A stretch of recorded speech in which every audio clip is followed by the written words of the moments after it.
What's up, everybody, and welcome to another episode of Team Chat Podcast. I am one of your hosts, Jerrett Wilson, joined to my right by Rachel Mogan. How's it going? And virtually doing a little bit of exercise there, buddy. Might as well get something out of this. What's up? The sedentary activity that we do every week. Yeah. It's part of our ritual. Sorry, go ahead. Yeah, that's true. Just add it in there. It's pre-show thing. Zach's got to do a few curls. Get Ladies. ready. Work out them guns. Tickets to the gun show right here each and every week. The Zach Park Leaderboard Gun Show. But in case you didn't know, Team Chat Podcast is a video game podcast where we talk about games, the ones we love, the ones we hate, and everything in between. You want to get in contact with us? You can do that by sending us an email at teamchatpodcast@gmail.com, following us on Twitter, liking us on Facebook, and subscribing to our YouTube and iTunes channels. If you want to support the show, you can do that as well by going to Team Chat. Patreon.com/TeamChatPodcast, whereas for as little as $1 a month, you can support the show, and in return, we will give you the episode early before its General Tuesday release, and our latest perk, access to the Patreon-only Discord server that we've set up, where you can meet your fellow and interact with us, as well as the fellow patrons of the show, where we will talk about show topics, share funny memes, and figure out, just whatever else we want to talk about. Just whatever. And super big thank you to Linz and Riven, I can't say it, Riven Rise Against, our two newest Patreon supporters. So thanks so much. And again, welcome to the server. Boom. Oh, thank you. So today is also special because we thought we would take advantage of that and pitch it to our patrons about what we should talk about today. So today's topic is fully 100% Patreon submitted. Boom. Let's see if we can say Patreon a few more times in this episode. Yeah. But we do have an update on the weekly song contest in that nobody guessed it. So the hint was given to us last week by Brandon Weaver, and it was This Galactic Traveler was once voiced by Lawrence Fishburne. Okay, any last second guesses on All this? right, I guessed Star Fox. I guessed Mass Effect. I'm going to guess... I will give you another hint. Okay, what's the other hint? It's an old game. Okay, that little pew pew pew game from the arcades. What, Galaga? No. Damn it.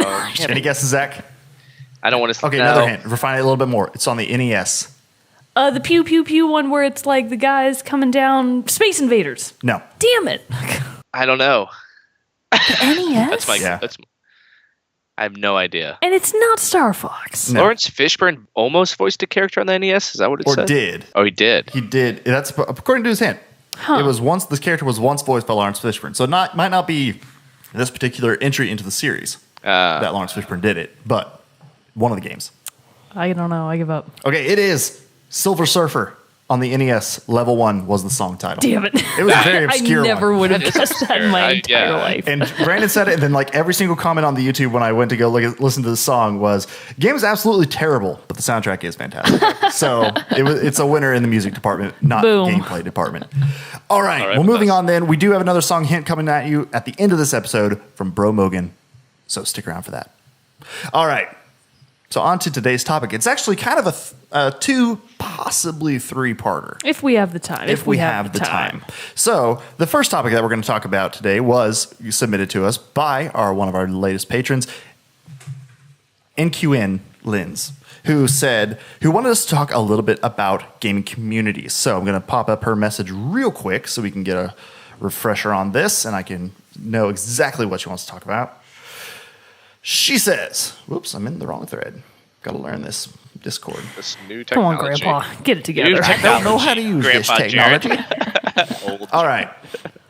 She says, I don't think we saw any topics on gaming communities, both within specific games and general online communities for gaming. So what are our general thoughts and opinions on gaming communities? I guess we could say, what's the worst we've interacted with? What's the best we've interacted with?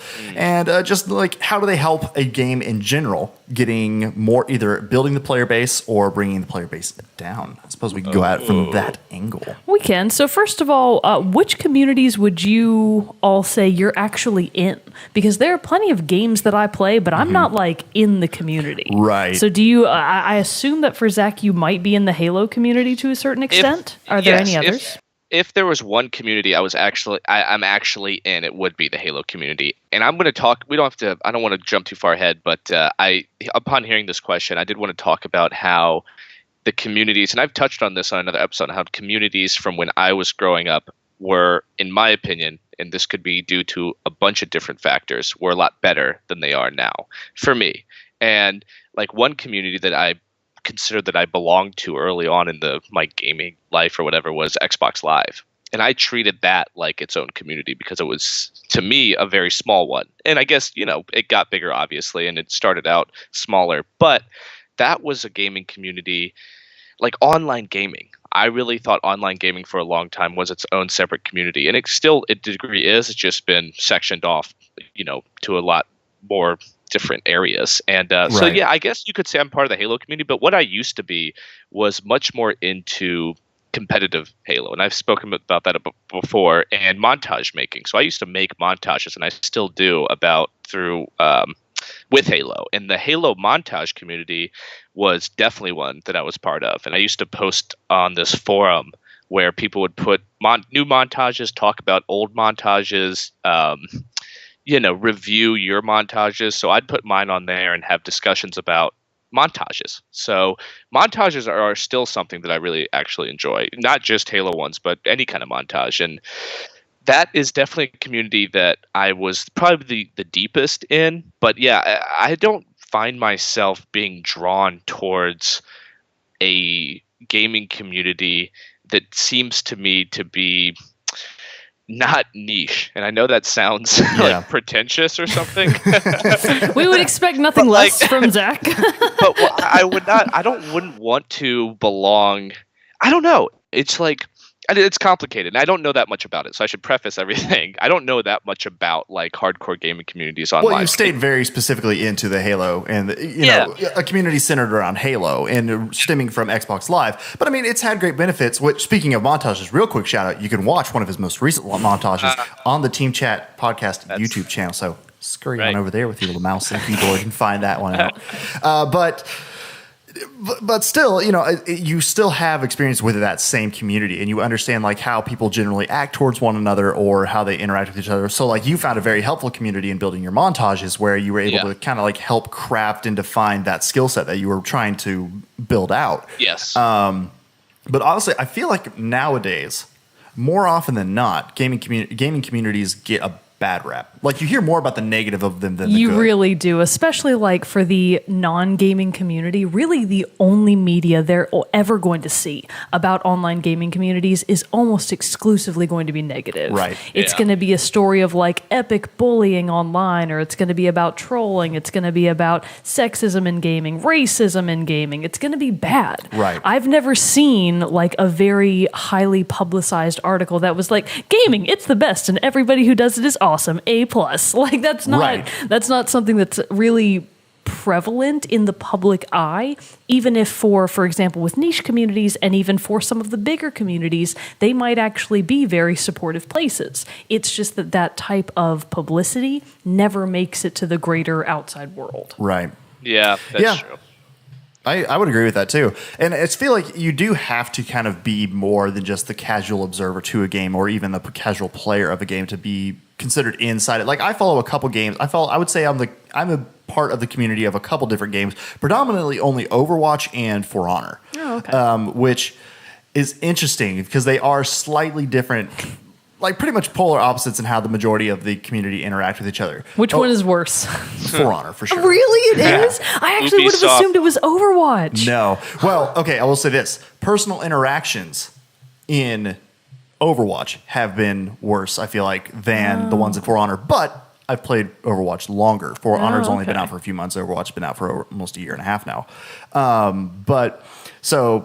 For example, I subscribe to the subreddits for Honor and Overwatch both, so I see a lot of the posts, read a lot of the posts. Obviously, with For Honor, which is still a game that is being heavily, well, in Overwatch too, both are being updated. Characters are being nerfed and buffed left and right. People have their complaints with how a certain character plays or how a certain character doesn't. So I will say, Overwatch, if they don't like something, somebody will post on there and it'll normally be like, hey, this is weird that this happens. Roadhog sucks now, or something like that, which I don't necessarily agree with. I think Roadhog is still an excellent hero. I still have just great wrong. success. You're just not right about it. I will still, most of the time I play with Roadhog, I will still get really good stats on it. Several, like gold medals or whatever, or several multi-kills with his ults, with my ult when I use him. So I still do fine with Roadhog. I don't see the issue with Roadhog. I mean, people find anything to bitch about. Well, yeah. I do think that they definitely did hit him a lot harder than I think they should have. Yeah, beginning of the game, he was fantastic. And that's why I liked him so much. But I still like his character and his capability. It's still so rewarding to hook somebody. But I see your point about it is that by the community kind of being really vocal about something that may or may not have actually been a problem, it thereby created a result in the game because to Blizzard's credit, they listen to their community base, which is an amazing thing. But sometimes consumers are really stupid. Yeah. In fact, a lot of the time, your consumer is frequently wrong about a lot of stuff. In fact, most of the stuff. So I do think that there's a certain risk and reward to a game creator really taking a lot of what the community says seriously, because they could very honestly be exaggerating. They could be pissed off Genjis because they're tired of getting killed by Winston. And it's just sometimes there are certain complaints. I get killed by Symmetra more as Genji. Sometimes there are certain complaints that just aren't really that valid, but because they have such a loud voice now through the advent of online gaming communities, they're given more credence than they actually deserve. Right. So it's a tricky balance because some of the feedback is very much legitimate and some of it just really is not. And it's got to be difficult for everyone to figure out and piece through what actually does need attention desperately and what doesn't, and how are they going to tweak it to basically make their customer base happy. So with For Honor, the big thing about that one that I noticed is so they roll out 2 new heroes with each season. So right now season 3 just started and they released the Highlander and Gladiator heroes, which I really like both of them. Season 2 they released the Centurion and the Shinobi, which is like a ninja class. We all know what Shinobi are. Don't patronize us. I'm just clarifying. I'm just kidding. Just clarifying for the people who may not be so familiar non-ninjas with the For Honor and what it entails. And so anyway, Centurion rolled out. People instantly were like, he's OP. He has, which I will give slight credence to that. He does suffer from that. He can get, if he hits you with the right combo, you're just done. Because he has some moves that will sap your stamina so you can't really attack back, and he can just stun you and keep hitting, and he never runs out of stamina. So he can be like, but he has to get you in the specific thing. He has to start the combo in the right way. You have to fall into the combo, be hit right before it can really go into the lock. So my thing is, yes, it's annoying, but it's also dodgeable. You can get away from it. People would post onto the subreddit of like, okay, so the Centurion's tracking is ridiculous. Like you would roll around a cart and he would follow you doing this attack and be able to still hit you and all that. So there were tweaks that needed to happen and things that need to be taken care of. And Ubisoft has been doing a decent job of trying to fix those. But still, it's surprising how much just like, and maybe it's just me and the kind of player I am. I face a Centurion and I'm like, okay, I'm going to face this guy. I'm not going to let it happen to me. Him do that. I'm going to fight him. I'm going to roll out of the way. I'm going to be able to counter what he's going to try to do to me because I know that's what he's going to try to do to me because every Centurion player tries to do that to me. So I don't know. It's not something I necessarily get mad about, but that's just me personally too, as not being able to fight this or seeing this as an unbeatable character, because if you try it a different way and try out different attacks, different messages, like I feel like I can handle Centurions now. They're not that big of a deal. And I think it was just because everybody had gotten used to the characters that were out there already. They knew how to block all the attacks and defenses of everybody else out the game, but then they threw in this new character and it messed things up. But people got so salty about it. And so far the reaction to the Highlander and Gladiator has been okay, but it's just interesting. So it's like, so in comparison the two games and what I was saying, like how they both deal with like these hero based game models, is Overwatch is very much like, this is kind of weird. Like, Jeff, fix it. Jeff Kaplan, the game designer for it. Fix it. And normally they get some kind of response or some kind of in-game patch that does affect things. And everybody's like, good on you. The most feedback I hear now is that people are still mad about Roadhog. But For Honor is very much like, since broken, fuck Ubisoft. Damn. Really? Oh, dang. Yeah. It's harsh on that subreddit. Ubisoft's such an easy target. But then now it's fate. What was you going to say? I just think that's a slippery, that's a careful line that we have to draw about how much community can really impact a developer. And Mogan, you basically, I'm not to totally repeat what you just said, but if there's bugs, if there's, hey, this character feels overpowered, I don't think I mean those are smaller issues, I think. And I think a game developer can look into that. But at the same time, sometimes I'd like to see a reaction from a game developer. Be like, well, figure out a way to beat it if it's overpowered. You know, like that's what I mean. That's your character. That's kind of what I mean. Is just like, why not, instead of complaining and wanting them to fix it because it's too hard for you to play right now, why don't you try to figure out a way to get around it? You know, like that seems like to me that's just how you face a game and a challenge in a game. Like Jeff's next update is going to be like, dear Overwatch players, maybe you're just bad. Yeah, get good, scrubs. I don't think that's like I don't know. because. Yeah, that's the thing. It's like if you let a couple adjustments come in from the community, you have to sort of let a lot more in. You got to be careful about going down that route because a community can easily, and this is even in real life too, communities can totally persuade companies or persuade these game developers into doing things. And like with Mass Effect, I don't know the full story here, but with the ending of Mass Effect, people were like, we didn't like that ending, right? People at the end of Mass Effect 3, people right, we they were did upset. not like the ending. And didn't they change it? No. Did they change the ending for Mass Effect 3? I don't think so. Sorry, I'm pretty sure that that Mass Effect, it just came out and they were just like, oh, we don't like that. And their Mass Effect is kind of like, sorry, that's how we felt the story should go. It's like, too bad.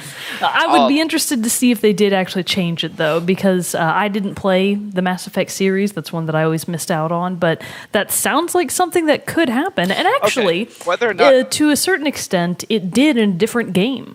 I know that none of you have played the Bravely Default series. But in Bravely Second, when it first came out in Japan, there was a big to-do because there are certain side quests that will always have you choose a side in like a given argument. Mm-hmm. So it'll be like, hey, do you want to side with the desert people who need more water for their oasis? Or do you want to side with the energy company who needs to use solar power to build their blah, blah, blah? And you would have to pick a side and that's who you would fight with. And you couldn't change your decision later. Okay. And there was this one particular side quest where no matter which side you picked, really the ending was always going to be incredibly bad. Okay. And the community was like, why? Why did you make it like this? And like there was a surprisingly big uproar about it. And to everybody's great surprise, they did actually patch it. They fixed it to where they made a different ending possible for one of the characters that you could side with. And they just flat out fixed it. So it's not even like they kept on the original style that you could do. They just scrapped that side quest and pretty much built up different parts for each side. So that's a rare example of a JRPG really listening to its community base and changing something very real in the game. Well, I don't remember the exact specifics of it either, but wasn't that kind of the case with that I think the 13th mission of Final Fantasy 15? Oh yeah, there was a lot to happen with that one too. That one for some reason was just exponentially harder than the rest of the game was. Yeah. And so Square Enix sent out a patch for that later that's solving that because a lot of people were like, what the hell? Yeah. This is super hard and we're not prepared. We're not prepared. And they were like, okay, we're right. That part of it was exponentially harder than that. But anyway, so it is interesting how gaming communities can impact and influence the game post-release, which it's interesting because all of us grew up, especially like N64, NES, SNES, all those times. It's like game came out for that. That was just the game. Like you had to kind of deal with it. Your community was when you went to school and talked to your friends about it. Right. And then one of those friends who had probably already beaten that part would tell you like, oh, here's how you do it. And you're like, oh, cool. But now because of the online, it is interesting that we're in this new phase where the gamer base at large can influence what happens with the game and change with the game. Because back in my day, these weren't options. Deal with it, little kids who are now playing. Deal with it, little kids. Yeah, that life is great and you can just go on the internet and complain. Yeah, I don't think these games should cater to gaming communities as much as they do. Yeah, to a certain extent, I agree. They did change. They extended the endings in Mass Effect. They released a patch to extend it to make their fans happy. And so it's like, man, you should be. That's the game. That's what we made. That's the story. And I always have said this, like with Destiny, it's like games should go out and be like, here's a story that we want to tell, and then tell that story. Not tell 75% of it. Hey, where do you guys want to see the story go? And then listen to everybody and do that. Like that's not. No one's going to be challenged. Well, and that's speaking of Destiny, which is where I was going to go with this next. Is Destiny 2 is a big example where people are like, okay, so Bungie has had time to hear from the the online communities and everyone else and fans of Destiny 1 and detractors of Destiny 1. So people are very interested to see what is going to be really different with Destiny 2. And we already know that there are going to be huge tweaks to the loot system and the grinding system, where it's not going to be as difficult to get higher powered gear and weapons and things like that. So it is interesting to see how much a brand new game is going to be tailored to fit the wants and desires rather than just like a patch. So that honestly is one of the big reasons why I'm fairly interested in playing Destiny 2, because I want to see how much it's influenced and impacted from feedback that they received from Destiny 1. And in a lot of ways, I actually think that delivery of changes in a game is preferable to me. Not to make changes to the original source material, for example, Mass Effect 3. It would be to make changes to its direct sequel. Right. So it seems cleaner. Yeah, it seems cleaner. It just seems like if you're constantly having to go back to your original game and make all of these changes, exactly. We messed up.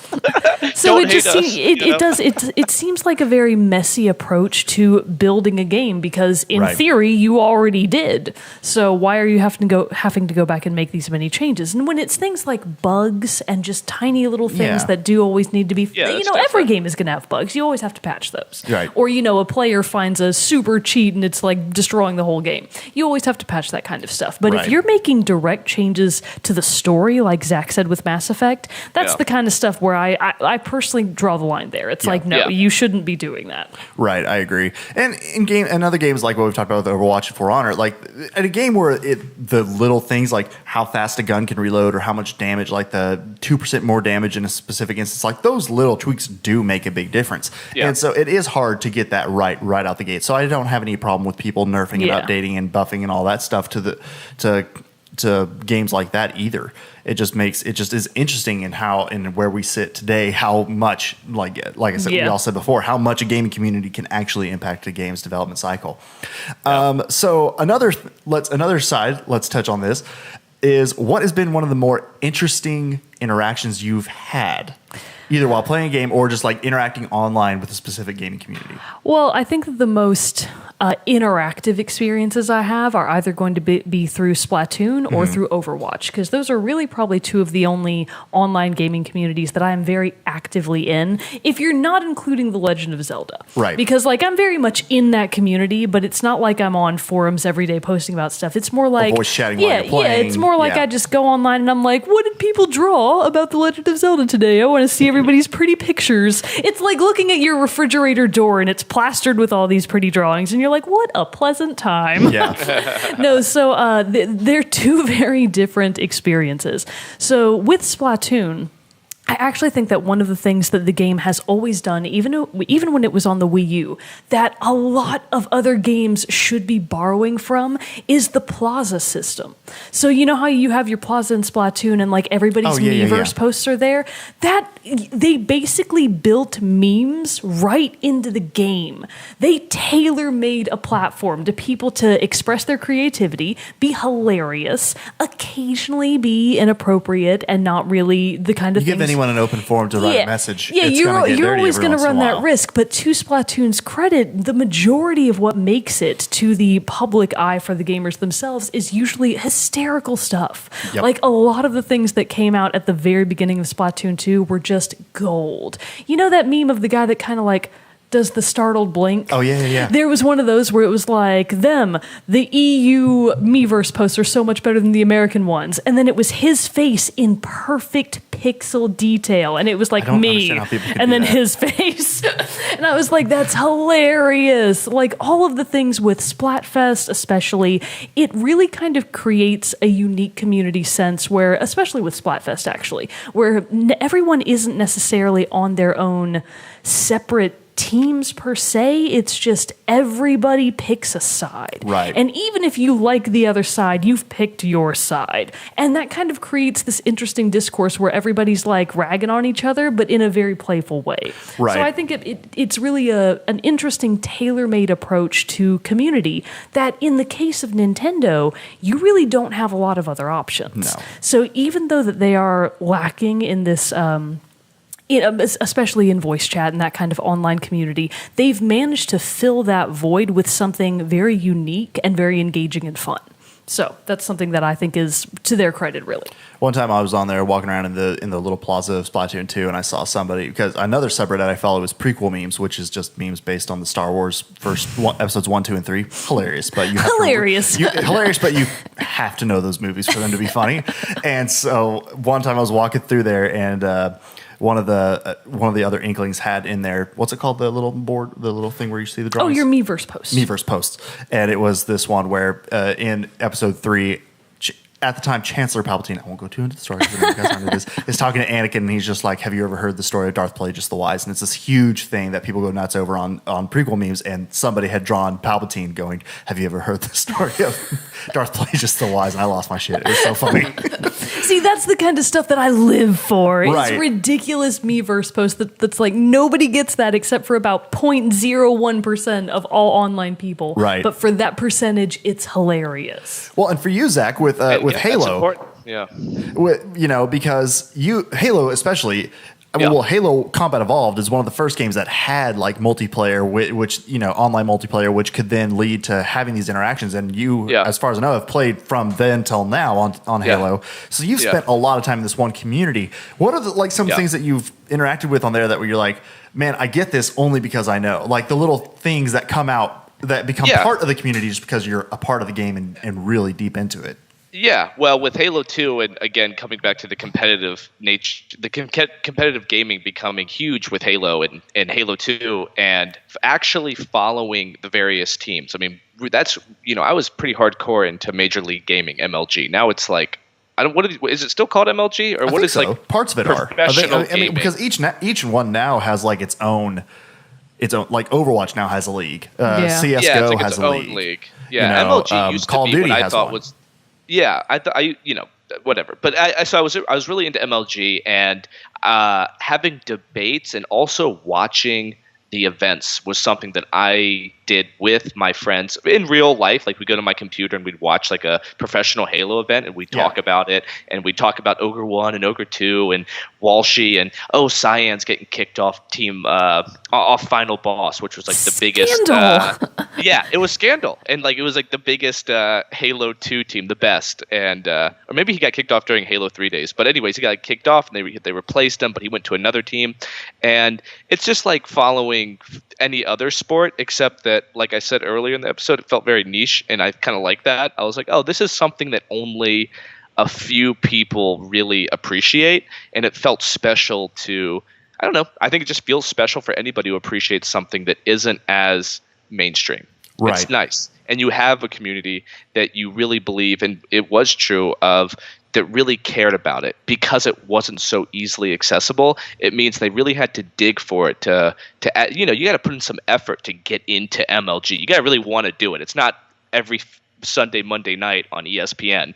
Then that's something anyone can get into. But if you want to get into competitive Halo, or obviously it's gotten a lot easier, but this is back in Halo 2. And I remember I used to hop online and we would all have these huge debates about who was the best Halo team. Even though Final Boss would always win, we'd be like, Carbine, Pistola and all these other players, they're actually better, and they're just not on the right. They don't have the right support right players composition. With them. Yeah, they don't have the right offensive line. It's the same thing, Yeah. And so having those moments and I keep using the analogy to sports, but it's true. Watching a professional Halo tournament, and I watched the 2017 one like 3 months ago with my Xbox Live friends. We all went on Twitch and we were on Xbox Live and we watched the 2017 one. Nice. And was that for Evo? I don't know. I forget how long time goes. I know. Yeah. It all just comes in a blur. It and it's changed obviously a lot. And League of Legends and Dota are so far beyond Halo. Those are really competitive, and really the prize values there are so much more. But Halo is still the one we all care about. And what's nice about it is you can watch them play, and you can be like, because I'm so involved in the game myself, I can appreciate A, what they're doing, and B, it's almost like when you watch a professional sport that you play, you're like, he missed he made an air ball. That's like me. You have this weird, you have like a weird connection with the players. Like, I'm doing the same thing they're doing. They're just a little better, which makes it obviously fun, but somehow inspires you to keep playing. And Halo, with that whole community, it was, it's really something that I learned a lot about people from too. And that was like a good way. And maybe I had a very specific, I feel like I'm going on a tangent here, but maybe I had a very specific experience with Xbox Live and with Halo in general, because I don't meet a lot of people that played Xbox Live and would be like, yeah, I actually made friends on there. Like I have like a plethora of actual friends, very, very good friends. And so maybe I got lucky in the sense that I just met the right people, but online gaming was more than just like a fun thing to do. It was a community, like a very real community for me. So, and Halo was like the column for that community for me. And there's a lot of things that only we got out of it. And like I said, montages was one of them and competitive was the other one. But even just like we'd sit around all night and just talk.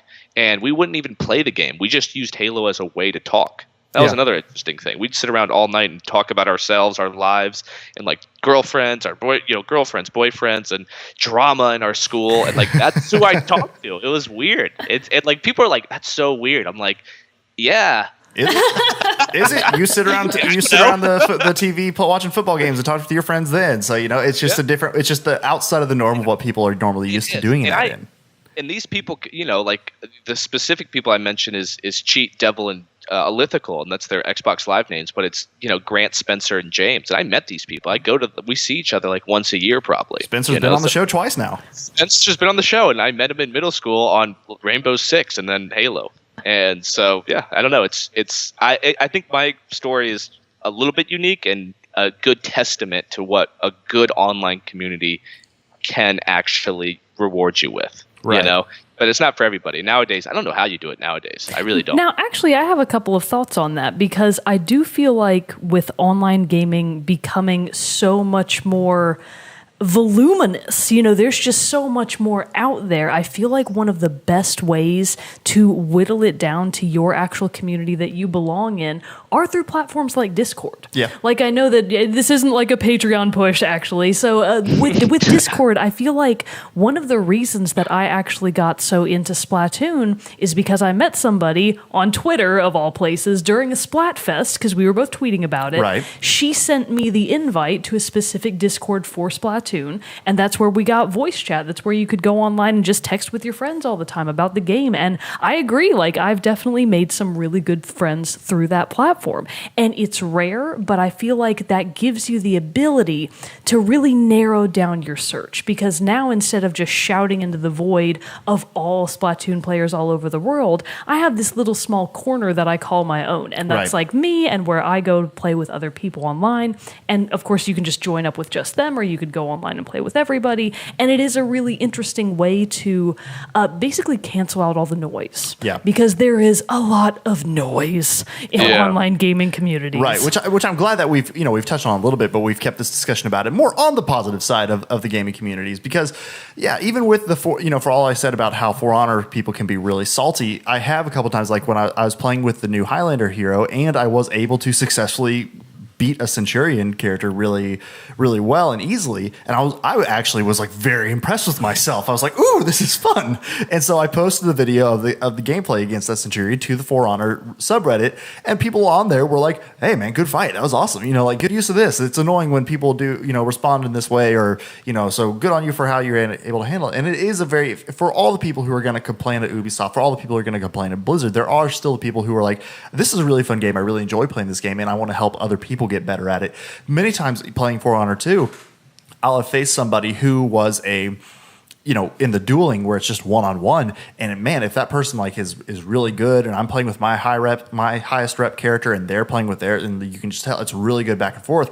I've messaged a couple people, I'm like, hey man, good fight, like, and some guy, and the same has happened to me, and we've then become PlayStation friends on there and all that. Same with Overwatch. Like I think I've told the story before on here where I was playing Overwatch and a guy was just randomly on voice chat. I was too for whatever reason that day because normally I don't. And we just were talking about it, and he's talking about how it was during the anniversary event, and he was saying for Overwatch, and he was saying how he just bought the game. He went out, bought a game, and bought like $150 gift card or whatever. He was using it solely on loot boxes because he was trying to get skins, and he was so excited to get into it. And he spent it all, and he didn't get the skins he wanted, but so he was bummed about that. But still, he was like, yeah, man, I'm just a college student. I'm just playing. You know, I don't have much going on right now. My job plays fairly well, so I could do it, and I did it, and I'm really enjoying it. And I was like, yeah, man, I am too. It's fun playing with you, and we again exchanged PlayStation friends. So.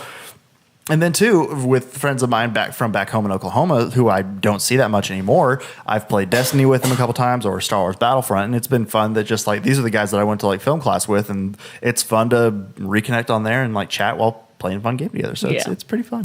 I will say, though, at least from the negative standpoint, maybe it doesn't happen to other people as much, but especially with Overwatch, when I'm actually bothering to use like my headphones to be in chat, usually only in competitive mode, a lot of the times I will choose to be silent because I don't want people to know I'm a female player.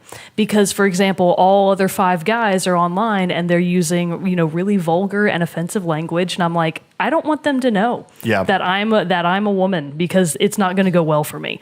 Because what if Which is bullshit. Yeah, and it really does suck, because sometimes you'll get somebody that's really hilarious and you actually are like having a good time, but a lot of the time I get screamers, people who like just love to scream into their mic. I get screamers all the time, and I'm like, mute you, this blows. Or I'll get people that are 12. I get a lot of 12-year-olds. Story about this when you're done. Oh my gosh. Yeah, so a lot of kids that are like trying to be super cool and edgy, and they're like, oh man, fuck you, and it's like, kid, no one thinks you're cool. It's like, give it a rest and do your homework. And then I get people that are just, you know, blatantly trying to be, they're trying to trigger people. Right. You know, people that are actually actively trying to make their own teammates mad. And it's like, why? Why are you doing this? So I do definitely have a good amount of negative interactions, but obviously you can turn those off. Right. You can mute somebody. You can leave a game. You can do whatever you need to do to like get that person off of your radar. But it does always suck when you're in a competitive game, for example. You can't just up and leave. You don't want your own rank to go down. Right. So you just kind of have to stick it out until the screamer finally shuts up, because I guess they're tired of screaming. It's like, God, this blows. My biggest pet peeve is the people who play music in the background. Yes! Oh my God. Or the people whose mom is doing dishes in the background, and it's like, bro, get a better microphone that cancels out your noise.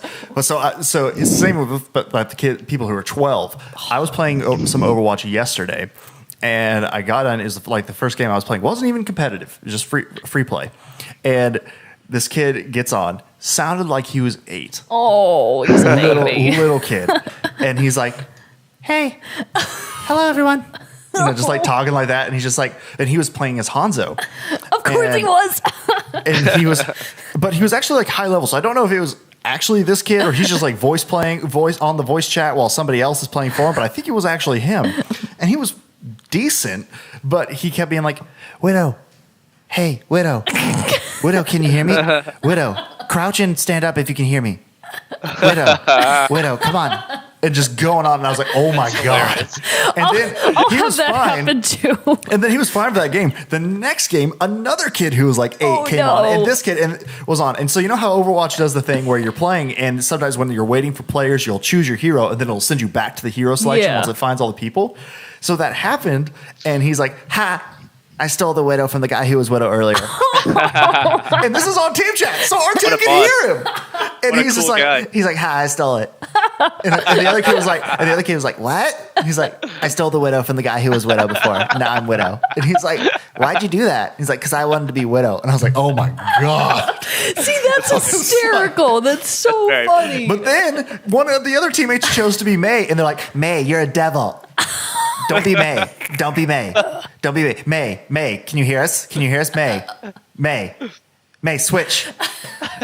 We'll stop doing it if you switch. May." And I was like, "Oh my God Almighty!" It is pretty hilarious.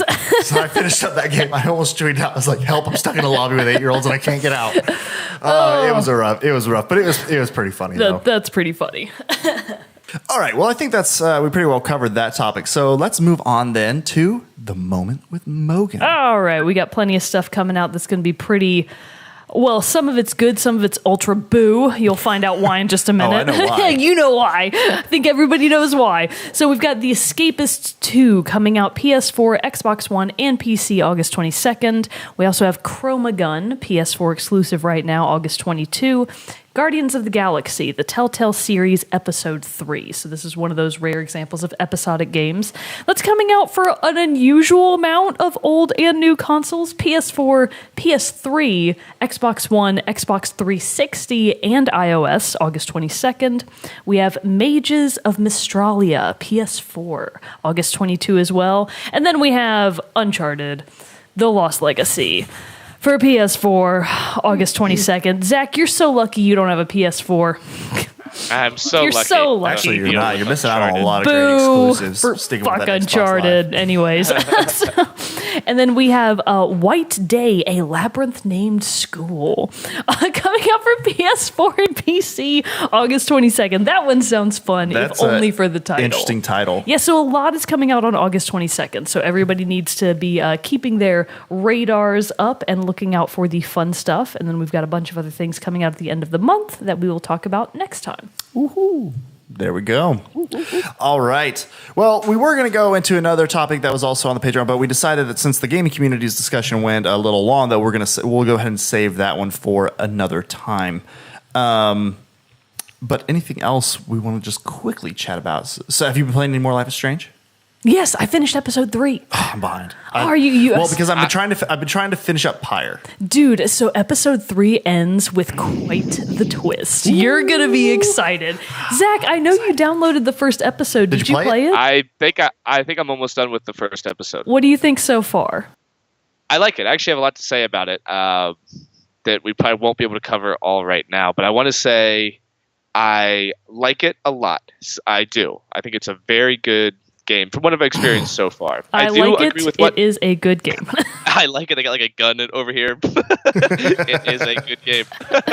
I do. When Mogan talked about the music for the game being, and it kind of made your eyes roll, I agree with that. And I also and I think Jerrett, you might have mentioned it too. Was just like some of the dialogue and a lot of the characters are very sort of archetypal and cliche. Yeah, it's like some of it's a little bit. cliche. It's a little much, and it's like and it's because maybe I've actually been around these sorts of like these photographers and these artists, and like everyone's like the next great artist, and it's annoying to be around that in real life, considering that. Now you know how we feel around you, Zach. He's so annoying. What's so annoying? That's me. I totally get it. I totally get why a game like this could be kind of annoying. But what I do like about it is obviously the mechanics of the time travel is much more thought out than I thought it'd be. I thought when I was talking, like you've already explained how it works. I thought it'd be much more, hey, use time travel right now and you can fix everything. You can use it whenever you want and do a gazillion different things, and it can happen at any time that you really like. I dropped something in what's her name, Chloe, and is that her name with the blue hair? Yeah, I dropped something in her room and I rewound time so it didn't break, and I was like, oh, I don't know if that meant anything, but I was happy. I didn't want to break anything, so it was just weird, like little things like that. But I really like the art style of it. I really like actually being, though that some of the characters are kind of annoying, but maybe like in a good way. Like I'm not saying like that's that big of a hindrance on the game. It just makes me roll my eyes. I like the environment a lot. Being up in, where is it? Like are they not Oregon. in Portland? They're meant to be in around the Pacific Northwest, basically. Yeah. They're meant to be outside of Portland. And that atmosphere is just wonderful. Yeah. Like just the trees and the mountains and the school, like it does feel, it's such a good environment for what's happening. Yeah. So that's my favorite part, just walking through campus and you can really take a look at everybody. I really enjoyed that. And, I don't I actually kind of like the main character enough, which is something that I didn't think would happen, but she's growing on me too. And I feel like she actually does get better. Like Max herself, I think I like her more now that we're in episode 3. So I think that she does really grow on Hopefully you. she gets stronger. That's my hope. Or not like just like meant like she seems very insecure, and it's hard to like play a character that seems so like unsure of herself. Actually, that's something that I found myself getting really frustrated with, was like Max like it's fine. it's like God. but you do always have to remember like you were also a teenager once, and you were probably the same way. You're just glorifying your own past image. We know you were homeschooled. We know.